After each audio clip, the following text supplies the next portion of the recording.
Hi, I'm Dr. Melissa McCrae, and it's great to see everybody today. Today, we're going to do just a quick dive into gut health. Now, a lot of you might have heard the term gut health. It seems like it's used flippantly all the time, like, oh, improve my gut health, and my gut health is not good. What in the world does that actually mean? Well, today we're gonna talk about that. So hopefully by the end, you'll have a really good idea about why gut health is so important and what exactly is gut health. So here's what I want you to imagine. Say you see this house and you go by the house all the time. It's really, really nice on the outside. Like the yard is always taken care of and the flower beds are all manicured and meticulous. Driveway is perfectly edged. Like everything about this house looks so good. Then you wonder, like on the inside, like, are they having coffee and reading the morning paper and the kids all have their chores done every day? Or on the inside, is it extreme chaos? Like it's a disaster zone. Maybe there's trash everywhere or nothing gets done, or there's just a lot of commotion. Well, the same thing happens with our bodies, right? You may look normal on the outside, but you have to wonder on the inside of your gut, like what is really happening in there? Is there chaos or is everything working the way it's supposed to? Now, you know that if you live in an orderly house, things just go a lot easier. You also know if you live in a chaotic house, life is harder. Keep that in mind. It's exactly the same with your gut. So what are some signs of poor gut health? There's a lot of different things we see on a regular basis at Vitality. Chronic fatigue, digestive problems, even trouble urinating can be related to gut health and what your gut is doing. Acid reflux or heartburn. Maybe you're somebody who gets vaginal or rectal infections or even itching. Food intolerances, like you're just all of a sudden sensitive to new things and can't eat them. Maybe you have gas or bloating. A lot of times we'll see inflammation and joint aches and pains is a major indicator of gut problems. And lastly, skin things. Now, these aren't all the things we'll see with gut health problems, but they're certainly some of the biggies.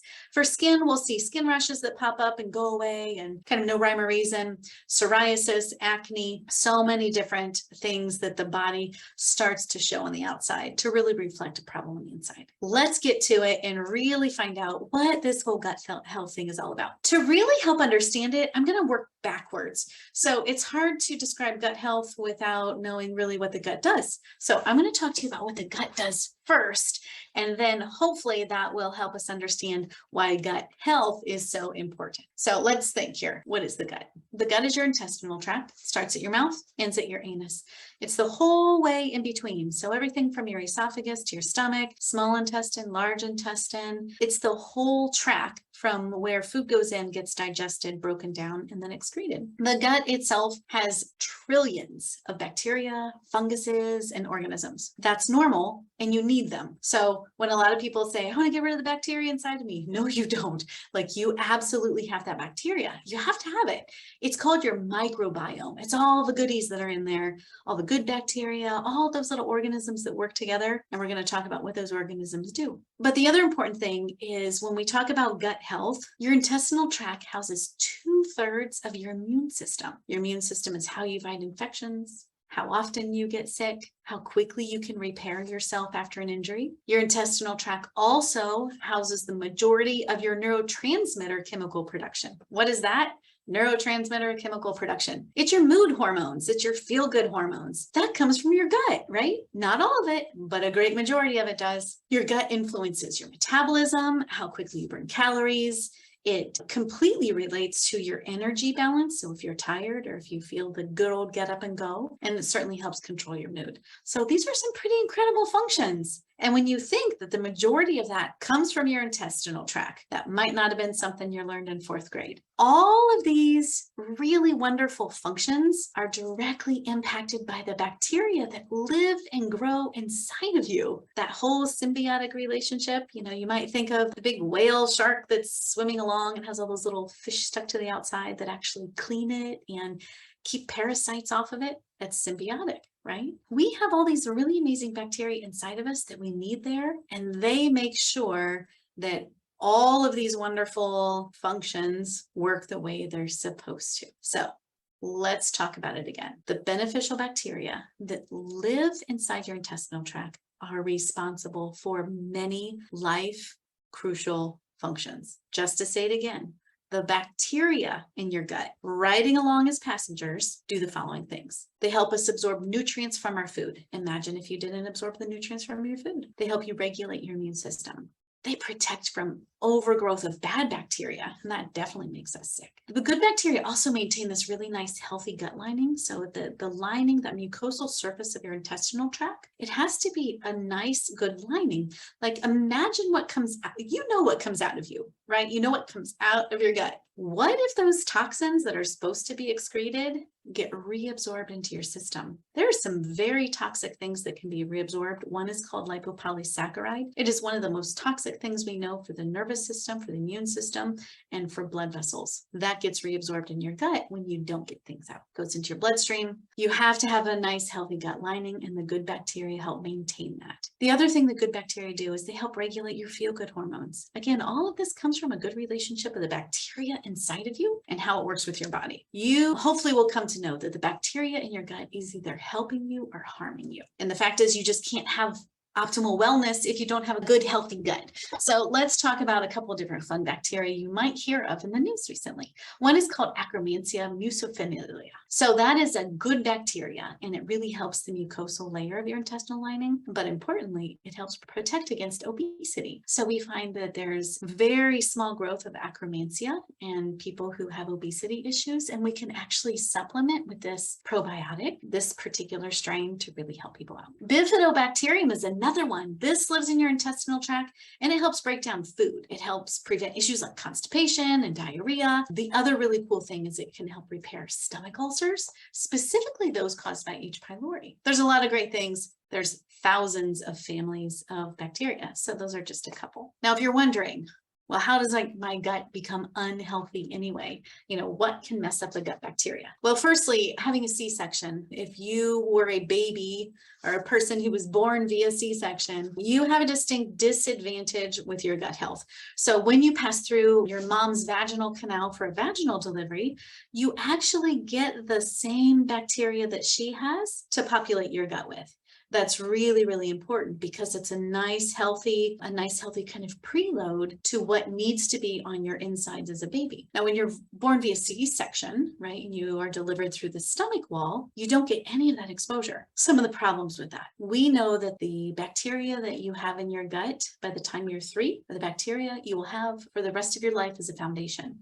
And if you don't have a good balance, you won't have a good balance the rest of your life. And it's a lot harder to really restore all of that if you're not starting off with it. The second thing that can mess up the gut bacteria balance in you is a diet that's low in fiber and high in sugar and processed foods. It's like setting off a bomb inside your gut for the good bacteria. Completely disrupts how the good bacteria survive and function. Those good bacteria feed on fiber and lots of different types of vegetable and food byproducts. What they don't thrive on is sugar, and they don't know how to break down the processed foods. Another thing that can mess up gut bacteria is chronic stress. It's amazing to think how much the brain impacts what happens in the gut. That's a whole nother topic in itself, but I will tell you that chronic stress is one of the biggest things we see lately, besides diet, really affecting gut health. You'll know that, I'm sure you've all experienced a chronic or a stressful situation or chronic stress. Either one can affect your gut. So maybe you're getting ready for a big presentation and all of a sudden you've got all these cramps and you have to go to the bathroom. All of a sudden you have diarrhea. There's a distinct relationship. Again, we'll save that for another topic. What else can destroy the gut bacteria inside of you?